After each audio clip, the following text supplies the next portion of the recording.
Today we're talking about why so many people idolize INFJs, but in the end, they never really understand them, they never really get to know them. Why is this happening? Well, mainly because we are the perfect object for projection. I know that INFJs go through life. I know I used to be like this. And then from time to time, you meet those people who are fascinated with you, with the mystery around you, with the fact that you're different, that you have something unique to offer. And what happens, we get addicted to that. We get hooked to that. And then you actually figure out that that person never really gave you a chance to be yourself. So they're blinded by who you are and like what you could be and all the mystery around it, but they cannot put up the fight because it is difficult to get to know an INFJ and, give an INFJ the chance to be themselves. And, in the end, it really leads to heartbreak. It leads to INFJs feeling miserable. And we are really dumbfounded and we don't know what has happened. Like, why are people even interested in us in the first place when in the end, they never really get to know us? Today, we're going to talk about why this is happening, how we can reverse this, how can we approach this from a perspective of, okay, I'm going to take the best out of it. I'm going to understand what makes sense for me and what doesn't. So from now on, I'm just going to have positive experience in my life when it comes to new relationships and how people react to me. Before we get started, remember, if you haven't done this so far, to download the poster on the 5 pillars to an INFJ epic life. And if you want to take the journey of self-actualization to the next level, then work with me one-on-one. All the information you find in the links in the description. So the first and most important aspect here is that people get obsessed with the INFJ, admire the INFJ for the wrong reasons. And I think this is the most important thing to, understand, to recognize, and not to take it personally. Because there are two aspects to this. Number one, the way the INFJ is set up, we allow people to be themselves. We give people space. We can hollow ourselves out. We pretty much allow other people to project on us whatever they want. And I'm really saying this without a judgment towards INFJs because I don't think that this is something bad. It might sound like it at first. Oh, people can project onto you whatever you want, but this is actually something that can be very beneficial, right? People who are never feeling heard, who are never feeling seen, you can give them the feeling of, I'm there for you. I'm making space for you, because that's what it is. You can pull yourself back, go back into your NI world, and people get to actually let go, really be themselves, expand their world. That's a skill that we have, and it is what people are most drawn towards. Because you have to understand this. People see the world the way they are. They see people the way they are. I mean, the person who views them. So if I meet somebody, and that person has a particular image about me, may it be positive or negative or whatever they think about me, it says more about them than it says about me. And we always have to keep this in mind. So one of the main reasons why people admire the INFJ so much is because they get so much out of it. They get so much out of this first interaction. If you look at studies, you see people who are obsessed with others or who, experience something magical, put somebody on the pedestal, it so often has something to do with how they feel about themselves in the presence of that person.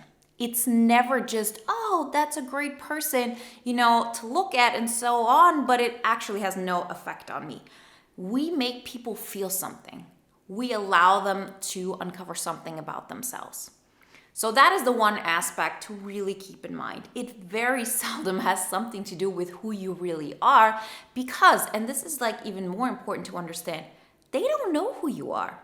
You might be able to tell who people are on a certain level. Like I have learned with the years that, I know people way less than I always thought. There is some humility that came with time. Probably when I was 18, I thought like, oh, I meet somebody, I know exactly who they are. And, I have this perfect image and I can see so deep into their soul and so on. And, nowadays I know how much of that was, a fabrication of how I saw the world and how unique they actually are. But still, the INFJ has a very strong capacity to pick up a lot of things about other people.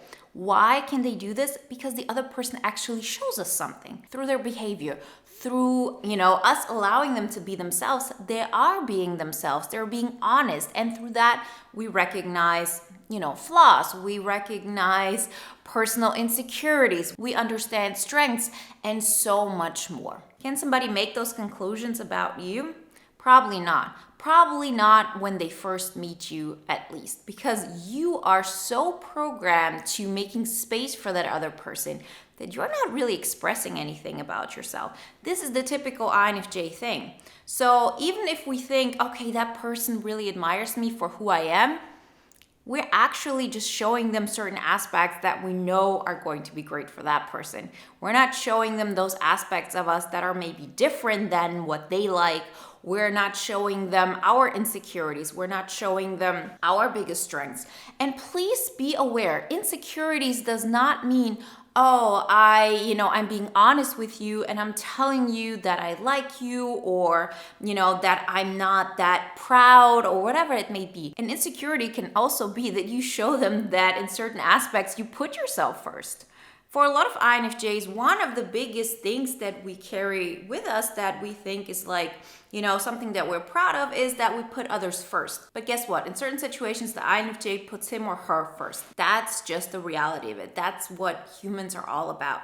And so often we don't want to do that. We don't want to do anything that people can judge us for. This is something I've heard over and over again, that people say, there's absolutely nothing I can say about Wences. At least that was, before I started this whole journey. Because I really didn't want to do absolutely anything that could make people think I'm selfish, I'm, all about myself, I don't care about others' feelings, and so on. And therefore, I didn't really show anything about myself.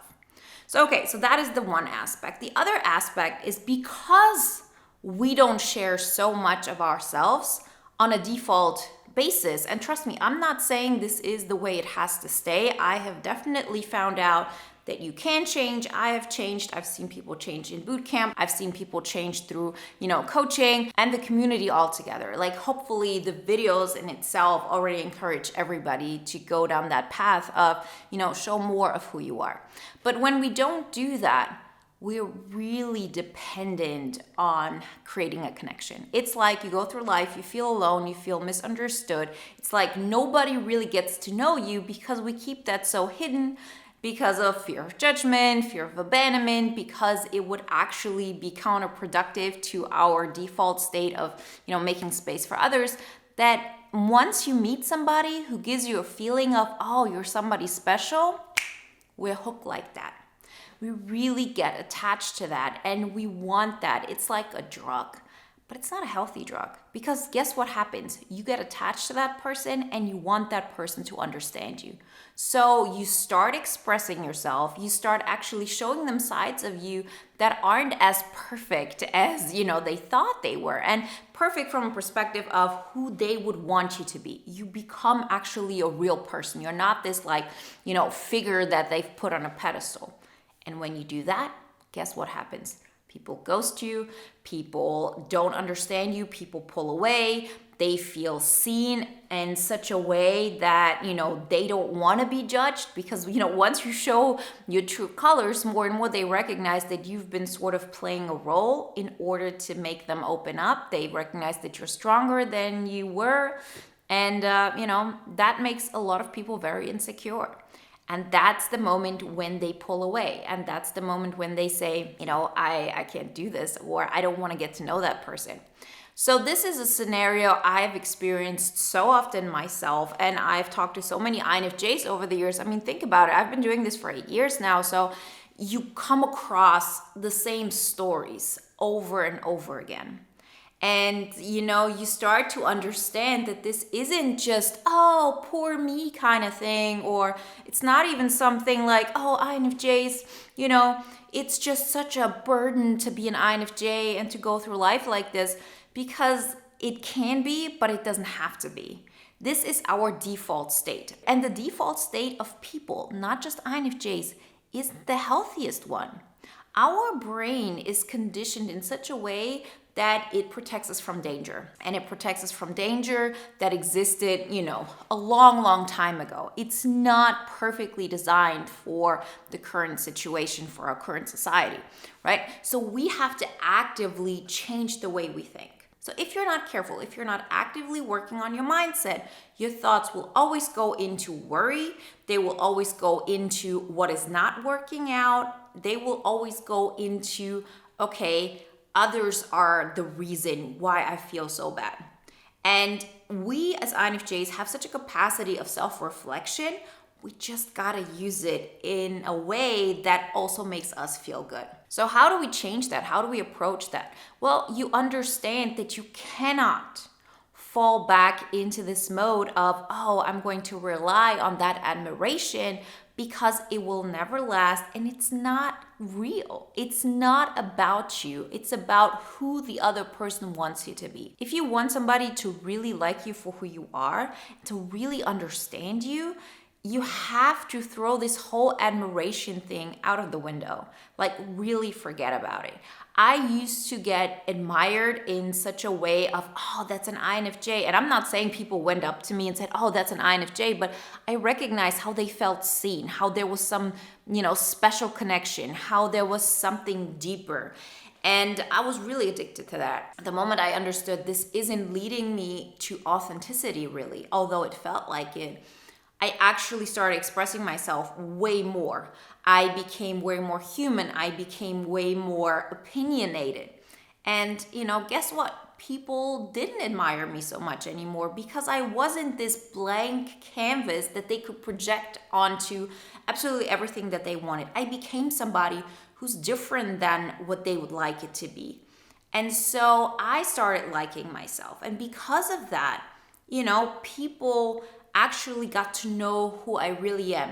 I don't believe that you can, ever really reach that point, but it's way more. I'm being way more authentic. I'm being way more real. When before I thought what being real was being poetic, being, just this like atmosphere of calmness, being mysterious. I thought like that was real truth. And now I know, no, actually being like a real human being who talks like a normal human being, who has emotions like everybody else, who doesn't put themselves into this category of this mysterious, spiritual being. I know that's part of me, but that's not all that I am. And nobody of us is. We're such a complex being and everything about it is beautiful. All the dark sides, all the, colorful sides, all of it, right? And it's scary because if you do this, people are going to, like you less in the beginning. But they like you less from the perspective of, okay, they cannot pretend that you are the person that they want you to be. You're being your real self, and you actually give people the opportunity to then make a decision, okay, do I want to be around that person or not? So people really quickly make decisions about you and either pull away or come closer. And it happens on a way more stable basis. There isn't this up and down, this intensity. It's actually very grounded, but it really fills you up in a sustainable way that is better than anything else. And I can really recommend this road because it leads to so much more fulfillment. And it's such a big aspect of allowing yourself to live that INFJ epic life, to really be authentic. And that does not mean I'm being my poetic self and my mysterious self and I'm hollowing myself out and I'm being an observer and I'm being, the kind person. It means being all of those aspects that sometimes don't seem so, pretty or comfortable, but that are just part of who you are. Remember, if you want to have some more insights on how to tap into these things, then definitely download the poster on the 5 pillars to an INFJ epic life. They show you in what direction to push. And if you want to take it to the next level, then work with me one-on-one. All the information you find below. And if you want to watch another video now that is in alignment with today's topic, then watch the video, What Everybody Gets Wrong About the INFJ.